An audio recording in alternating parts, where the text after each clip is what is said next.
Welcome po sa Cooking Alasen. Gagawa po tayo ngayon ng Yakult Lecheflan. Hindi po tayo gagamit ng itlog sa ating gagawing recipe.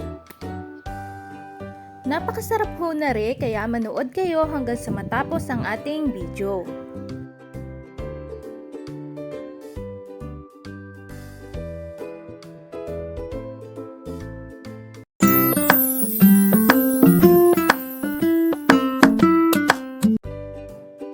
Arihong ating Yakult Lecheflan ay napakadali lang gawin. Ariho yung mga kakailanganin nating sangkap.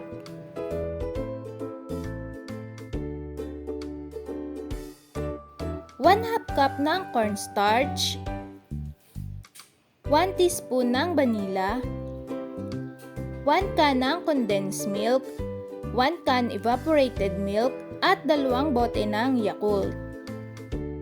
At gagamit din po tayo ng 8 tablespoon ng sugar. Yun po ay gagamitin natin sa paggawa ng ating arnibal. Sa paggawa po ng ating arnibal, ilalagay lang po natin sa kaserola or kawali ang ating asukal. At bubuhayin po natin ang ating kalan sa low heat lang po.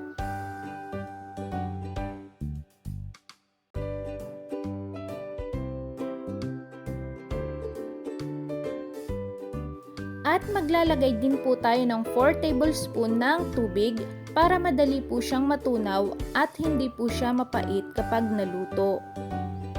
Hayaan laang ho nating matunaw ang ating asukal at huwag nyo hong hahaluin dahil kapag ariho ay inyong hinalo, matatagalan hong matunaw yung ating asukal. Ang sukat ho na ring ating asukal ay tama laang ho para sa 4 na lyanera na medium size. Kapag nakulo na ho ang ating asukal, alug-alugin laang ho ninyo are, pero wag ninyong hahaluin. Hintayin lang ho nating matunaw hanggang sa mag-golden brown. Kapag garinin na ho ang kulay ng ating asukal, patayin na ho natin ang apoy at agad ho nating ilipat sa ating mga preferred na lyanera.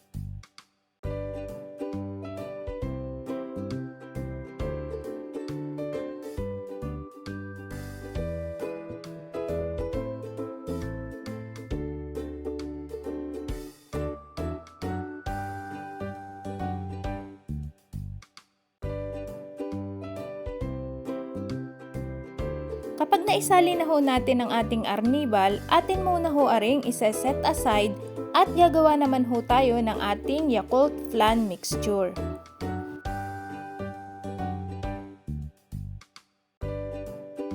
Para po sa ating Yakult flan mixture, atin pong ilalagay ang ating 2 bote ng Yakult.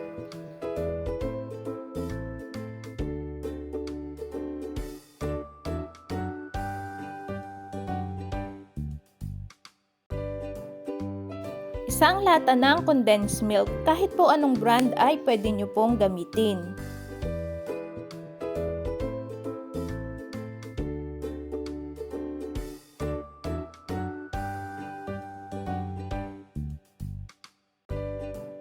Haluin po muna natin bago natin ilagay ang ating evaporated milk.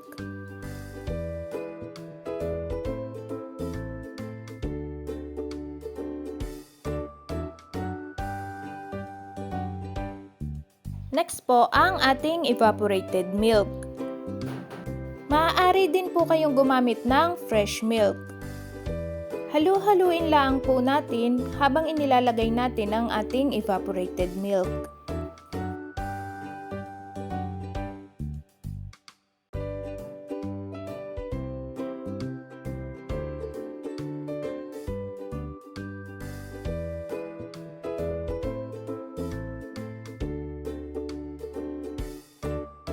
At 1 teaspoon ng ating vanilla essence.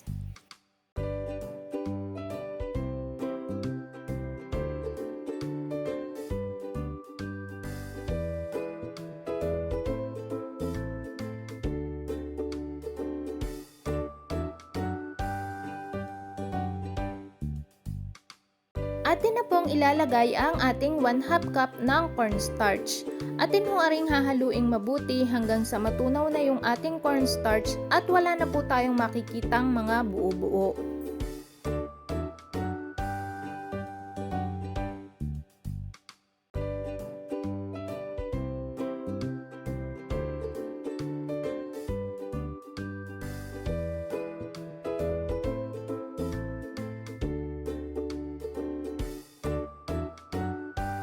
Dapat ho ay garine yung ating mixture. Wala ho kayong makikitang mga puti-puti or mga buo-buo bago natin isalin sa ating lyanera. Maglalagay na po tayo ng mixture sa ating lyanera. Mga 1 cup po ng ating mixture ang ating ilalagay or mga 1/2 inch po ang allowance mula sa taas ng ating lyanera.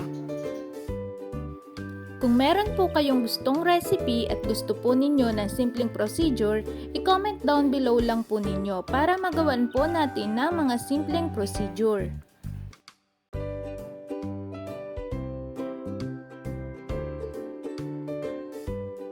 Ang sukat po ng ating mga ingredients ay tamang-tama lang po para sa 4 na lyanera na medium size.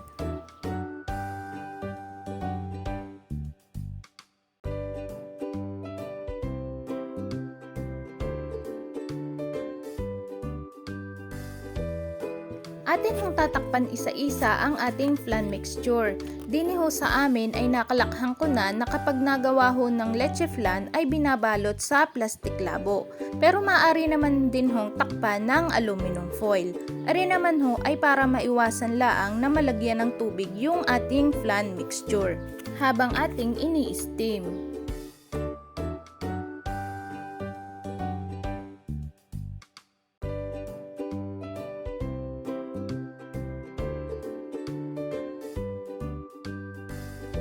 Kung kayo naman po minsan ay naka-free data lamang, i-follow nyo lang po ang Cooking Alasen sa inyong Facebook at makikita po ninyo ng libre ang mga recipe at procedure kahit naka-free data lamang po kayo.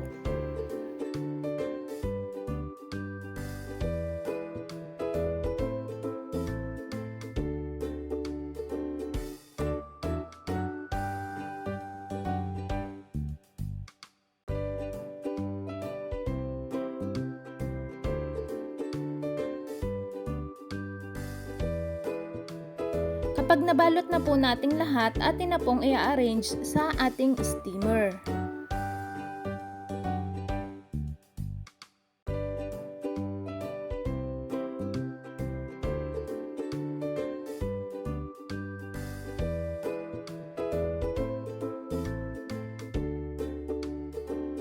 Habang ariho ay binabalot ko kanina, isinabay ko na rin ho ang pagpapakulo ng tubig.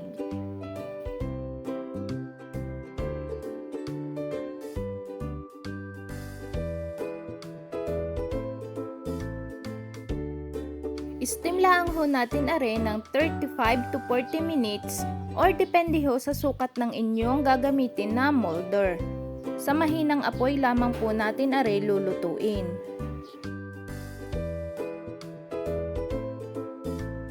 After 40 minutes, luto na ho ang ating Yakult Lecheflan. Atin muna ho aring palalamigin bago natin tanggalin sa lyanera.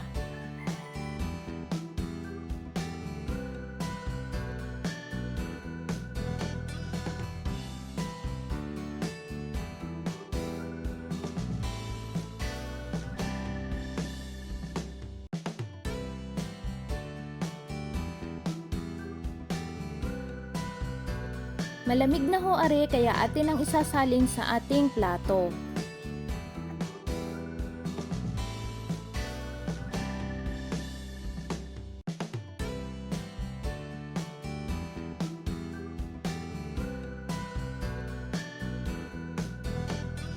Ang ganda po ng kinalabasan ng ating Yakult Lecheflan. Tamang-tama po yung kulay ng kanyang arnibal tsaka hindi po siya malambot at hindi rin matigas. Kung nagustuhan niyo po ang aking video, mag-like at subscribe lang po kayo sa aking channel at i-hit ang notification bell para updated kayo sa mga bago nating upload na recipe. Mura na, masarap pa!